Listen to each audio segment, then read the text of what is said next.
Hello बच्चों, कैसे हैं आप लोग। तो आज से हम लोग स्टार्ट करने जा रहे हैं, जो बोर्ड पे आप लोग देख रहे हैं, the fundamental unit of life. इसका हम लोग इंट्रोडक्शन आज देंगे। तो फंडामेंटल यूनिट ऑफ लाइफ कितनी बड़ी चीज बात बोली जा रही है कि जो अर्थ पे हमारी लाइफ है, सिर्फ लाइफ अभी तो हमको जो पता है अपनी गैलेक्सी में अर्थ पे ही है ना, तो अर्थ पे जो लाइफ है उसका फंडामेंटल यूनिट क्या है, इसके बारे में हम लोग इस चैप्टर में बात करेंगे। एनसीईआरटी की क्लास 9 का चैप्टर नंबर 5 है ये, और ये चैप्टर जो है ये बायोलॉजी में आता है। बायोलॉजी हम लोगों ने बाकी केमिस्ट्री, फिजिक्स, मैथ्स ये सारी चीजें पढ़ रहे हैं, तो ये बायोलॉजी में आएगा। और 9th क्लास एक ऐसी क्लास है जिसमें ये बेस एक फाउंडेशन क्लास मान के चलिए कि आपका कैरियर किस डायरेक्शन में जाना है।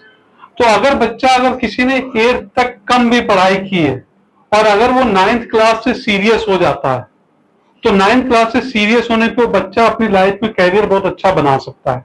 क्योंकि जो आप पढ़ रहे हैं, पढ़ने का मतलब ज्ञान तो लेना है, ज्ञान लेने के साथ साथ आपको आगे लाइफ में क्या करना है वो भी डिसाइड होता है। आपका कैरियर क्या रहेगा, किस फील्ड में आप जाएंगे, क्या करना चाहेंगे, जो आपका इंटरेस्ट का सब्जेक्ट है। तो 9th और 10th में आपके इंटरेस्ट का सब्जेक्ट पता चलता है कि आप इंटरेस्ट किस फील्ड में ले रहे हैं, और उसी हिसाब से आपकी स्ट्रीम डिवाइड होती चली जाएगी। ठीक है। तो जब आप बायोलॉजी पढ़ेंगे तो मैं आपको बता दूं, बायोलॉजी में ये सबसे इंपॉर्टेंट चैप्टर है और ये आपको समझना ही है। समझने के बाद आप धीरे धीरे आगे बढ़ते चले जाएंगे। तो सपोज अगर 9th और 10th पढ़ने के बाद, अभी तो आपको बायोलॉजी पढ़नी पड़ेगी क्योंकि साइंस है, तो आपको पढ़ना है, इसके अलावा आपके पास कोई ऑप्शन नहीं है। अगर आप ये पढ़ते हैं और आपका इस सब्जेक्ट में इंटरेस्ट आ जाता है, तो इस सब्जेक्ट में इंटरेस्ट आने के बाद आप क्या क्या कर सकते हैं। सबसे पहली बात तो लोगों को लगता है कि बायोलॉजी हम पढ़ रहे हैं तो हम डॉक्टर बनेंगे। तो डॉक्टर में भी आप लोग कई तरीके के डॉक्टर बन सकते हैं। ठीक है।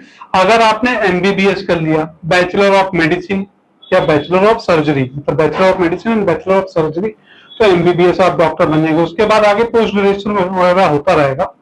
या फिर आप लोग बीडीएस कर सकते हैं, bachelor of dental surgery. BAMS कर सकते हैं, इसमें आयुर्वेदिक की चीजें आ जाएंगी। बीएचएमएस कर सकते हैं, इसमें आपका होम्योपैथी से रिलेटेड आ जाएगा। ठीक है। सिर्फ ये डॉक्टर वाली फील्ड नहीं हो गई। अब देखिए हमारे एनिमल हैं, वो भी तो बीमार पड़ते हैं, तो वेटरनरी साइंस आ जाएगा हमारे पास। तो ये फील्ड हो गई। इसके बाद आप लोग अगर मेडिसिन की लाइन में जाना चाहते हैं तो बी फार्मा कर सकते हैं। ठीक है। बी फार्मा हो गया, फिर उसका एम फार्मा करके मेडिसिन की लाइन में जा सकते हैं। फिर आप लोग ग्रेजुएशन कर सकते हैं। बीएससी में नर्सिंग होता है। ठीक है। फार्मेसी तो आपको बता ही दिया, नर्सिंग हो गया। बायोटेक्नोलॉजी एक हमारी बहुत जबरदस्त फील्ड आ रही है, तो बायोटेक्नोलॉजी हम कर सकते हैं। ठीक है। आगे फ्यूचर में आने वाली चीज रोबोटिक के साथ बायोटेक्नोलॉजी है। मतलब आज की डेट में क्या होता है कि मान लीजिए अगर आपके किसी हाथ पे चोट लग गई, तो आप क्या करते हो, उसके चोट का इलाज करते हो। ठीक है। जब बायोटेक्नोलॉजी एडवांस लेवल पे चली जाएगी ना, तो आपको इलाज करने की जरूरत नहीं, नया हाथ उगा लोगे आप। समझे। तो बायोटेक्नोलॉजी उस लेवल पे जाएगी। ठीक है। तो ये बहुत ही अभी अंडर डेवलप्ड बायोलॉजी जो है, अंडर डेवलप्ड साइंस है। क्योंकि जब आप डॉक्टरी भी करते हो तो आपको क्या समझ में आता है कि भाई हम तो अपना इलाज कर रहे हैं, बाकी भगवान सब कुछ सही करेगा। ठीक है। लेकिन अभी जैसे जैसे हम साइंस में ग्रोथ करते जाएंगे, बायो में ग्रोथ करते जाएंगे, तो हम बहुत ही एक्सट्रीम लेवल पे चले जाएंगे। और उसमें बायोटेक्नोलॉजी बहुत तरीके से हेल्प करती है, जिसके बहुत जगह वर्ल्ड लेवल पे प्लांट लग रहा है, उस पर रिसर्च चल रहा है ऑलरेडी। ठीक है। अब फिजियोलॉजी की चीज कर सकते हैं, फिजियोथेरेपिस्ट बन सकते हैं, और क्लिनिकल साइंस में जा सकते हैं आप लोग, नर्सिंग के कोर्स कर सकते हैं। तो इसमें वाइड वैरायटी है। अगर आप बीएससी में जाएंगे तो फिर आप लोग कई चीजें कर सकते हैं, जैसे रेडियोलॉजी हो गया। ठीक है। लैब साइंसेस हो गया। तो इसके इनफाइनाइट कोर्सेज, मतलब आप कोर्स अगर आप जाएंगे तो फील्ड के अंदर जाते जाते जाएंगे और रिसर्च के फील्ड में जा सकते हैं। ठीक है। और आपने देखा होगा कई लोग इसमें क्राइम वाले सीरियल देखते होंगे, तो वो देखते होंगे फॉरेंसिक साइंस, फॉरेंसिक की टीम आई है, तो फॉरेंसिक से रिलेटेड कोर्स कर सकते हैं आप लोग। ठीक है। जनरल नर्सिंग का कर सकते हैं। तो बहुत सारे कोर्स ओपन होते हैं बायो के बाद। तो अगर आपका बायो में इंटरेस्ट है तो इसका मतलब ये नहीं कि सिर्फ आपको डॉक्टर बनना, आप मल्टीपल फील्ड चूज कर सकते हैं, ठीक है। और कुछ कोर्सेज ऐसे होते हैं जो एमबीबीएस और बी फार्मा को कंबाइन कर लेते हैं, तो वो सारे कोर्स भी होते हैं। फिर उसके बाद सबसे बड़ी चीज क्या है, एग्रीकल्चर। एग्रीकल्चर भी तो आ रहा है ना, बायो का मतलब सिर्फ जूलॉजी नहीं है, बायो का मतलब बॉटनी भी है, तो एग्रीकल्चर से रिलेटेड चीज आ जाएंगी। हॉर्टिकल्चर से रिलेटेड आप ग्रेजुएशन कर सकते हो, ठीक है। फिशरीज में कर सकते हो, जिसको गवर्नमेंट इतना अपना बता रही है लोगों को, और गवर्नमेंट जॉब्स भी बहुत हैं। फूड प्रोसेसिंग से जितने भी चीजें चल रही हैं उसमें भी बायो का यूज होता है। तो आप मतलब मल्टीपल नंबर, मैं नंबर अगर गिनाने जाऊंगा तो बहुत सारे नंबर्स हो जाएंगे।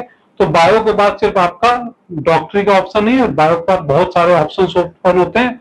और जो मैं बता रहा हूँ, आगे वाले जितना आप रिसर्च करोगे आगे देखोगे बहुत सारे ऑप्शन ओपन होंगे। तो अगर आपका बायो में इंटरेस्ट जागता है 9th और 10th का, तो आप उसमें कैरियर 11th 12th में बायो लेके आप डिफरेंट डिफरेंट फील्ड में कैरियर बना सकते हो। तो 9th और 10th आपका किस फील्ड में जाओगे वो डिसाइड करने वाली चीज होती है, ठीक है। कॉमर्स में जाओगे, आर्ट्स में जाओगे, बायो में जाओगे, किस में जाओगे। तो अब अगर हम आते हैं फंडामेंटल यूनिट ऑफ लाइफ, और ये मैं बता दूं ये बहुत ही इंपॉर्टेंट चैप्टर है और आपके लाइफ टाइम काम आने वाला अगर फ्यूचर में आप लेते हो। और एटलीस्ट अगर आप दूसरी फील्ड में जाते हो मैथ्स और कॉमर्स के रिलेटेड और सेल्स की बात करते हो तो लोग सुन के खुश होंगे। अब सबसे फंडामेंटल यूनिट क्या है, सेल।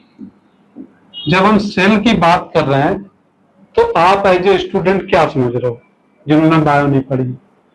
अरे आप बैटरी की बात नहीं कर रहे हो, रिमोट वाले सेल की बात नहीं कर रहे हो, टीवी चलाने के लिए नहीं ढूंढ रहे हो सेल। हम लोग बायोलॉजी वाले सेल की बात कर रहे हैं। और सेल का जब हम लोगों ने, अभी हम लोग आगे डिस्कवरीज ऑफ सेल पढ़ेंगे तो हम देखेंगे कि सेलुला वो एक लैटिन वर्ड है जिसका मतलब होता है रूम, एक छोटा सा रूम। तो जो बेसिक इकाई है, जो बेसिक यूनिट है लाइफ की, ये छोटे छोटे छोटे छोटे सेल से मिलकर बने। एक सेल भी हो सकता है, मल्टी सेल भी हो सकता है। तो सेल को हम लोग डिफाइन करेंगे और ये सारी चीजें समझेंगे।